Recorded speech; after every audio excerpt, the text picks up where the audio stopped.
সংস্কারের সেই সব প্রশ্নগুলোকে আমরা সর্বোচ্চ অর্জন করতে চাইব, যাতে করে সত্যিকার অর্থে জনগণের একটা দেশ তৈরি হয়। আওয়ামী লীগের যারা এই হত্যাকাণ্ডের সাথে যুক্ত গত 15 বছরের গুম, খুন, হামলা, মামলা, লুটপাট এবং সর্বশেষ জুলাই আগস্টের নির্বিচার যে হত্যাকাণ্ড, এর জন্য যারা দায়ী প্রত্যেককে বিচারের আওতায় আনতে হবে। অসাধারণ ঐতিহাসিক ছাত্র শ্রমিক জনতার যে গণ অভ্যুত্থান আমরা জুলাই এবং আগস্টে দেখেছি, যে অসাধারণ আত্মত্যাগ আমরা দেখেছি আমাদের সকলের, মানে এটা বলবো ছাত্র শ্রমিক যুবদের, নারী পুরুষের, বাঙালি চাকমা মারমা, হিন্দু মুসলমান, শিশু নারী বৃদ্ধ, সকলে মিলে একটা পুরো জাতীয় জাগরণ ঘটেছিল। এবং এই আত্মত্যাগের যারা শাহাদাত বরণ করেছেন তাদের প্রতি আমরা শ্রদ্ধা জানাই, এবং তারা এই সংগ্রামে বাংলাদেশ গঠনে প্রেরণা হিসেবে থাকবেন সেটা আমরা উভয় দল ধারণ করি।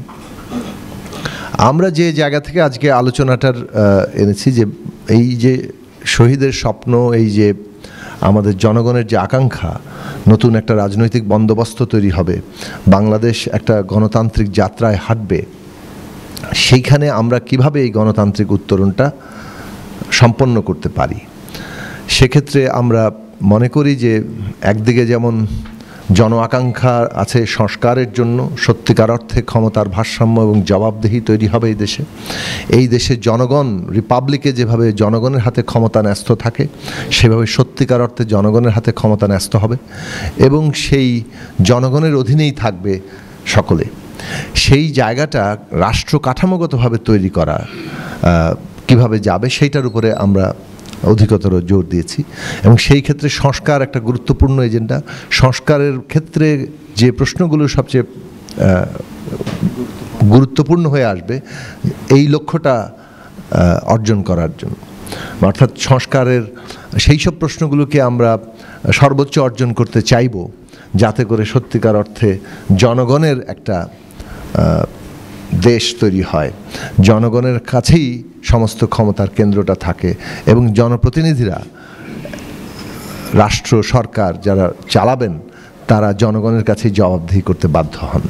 তো সেইটার কাঠামোগত জায়গা নিয়ে আমরা অনেকগুলো প্রসঙ্গ নিয়ে আলোচনা করেছি। বিশেষভাবে আপনারা সবাই জানেন যেগুলো নিয়ে কথা হচ্ছে, 70 অনুচ্ছেদ, সাংবিধানিক কমিশনের মাধ্যমে বিভিন্ন সাংবিধানিক পদের নিয়োগ, প্রধানমন্ত্রীর যে টার্ম, তারপরে আপনার এখানে বিচার বিভাগের যে পৃথকীকরণ, নারী আসনের প্রসঙ্গ, স্থানীয় সরকার প্রসঙ্গ, এখানে দ্বিকক্ষ বিশিষ্ট পার্লামেন্টের প্রশ্ন, ক্ষমতার ভারসাম্য, আনুপাতিক প্রতিনিধিত্ব, এই সমস্ত জায়গাগুলো নিয়ে আমরা আলাপ আলোচনা করেছি। এবং আমাদের লক্ষ্য হচ্ছে যে আমরা এই যে ন্যূনতম একটা ঐক্যমত্যে আমরা কতদূর আসতে পারি সেটা আমরা আলাপ আলোচনার মধ্যে দিয়ে চালাবো। একই সাথে রাজপথেও আমাদের যার যার অবস্থান থেকে তো নিশ্চয়ই সংগ্রাম চলবে, সেই সংগ্রাম আবার ঐক্যবদ্ধ রূপ নিতে পারে। তো সেই জায়গা থেকে আমরা আমাদের আলাপ আলোচনা অনেক দূর এগিয়েছি। আমরা মনে করি যে আওয়ামী লীগের যারা এই হত্যাকাণ্ডের সাথে যুক্ত গত 15 বছরের গুম, খুন, হামলা, মামলা, লুটপাট এবং সর্বশেষ জুলাই আগস্টের নির্বিচার যে হত্যাকাণ্ড, এর জন্য যারা দায়ী প্রত্যেককে বিচারের আওতায় আনতে হবে। তাদের দৃশ্যমান বিচার আমরা দেখতে চাই।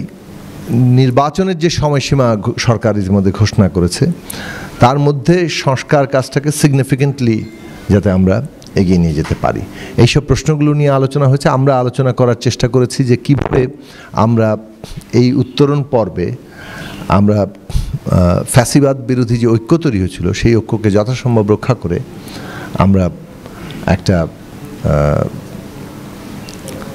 এই পুরো গণতান্ত্রিক উত্তরণ প্রক্রিয়াটাকে এগিয়ে নিয়ে যেতে পারি।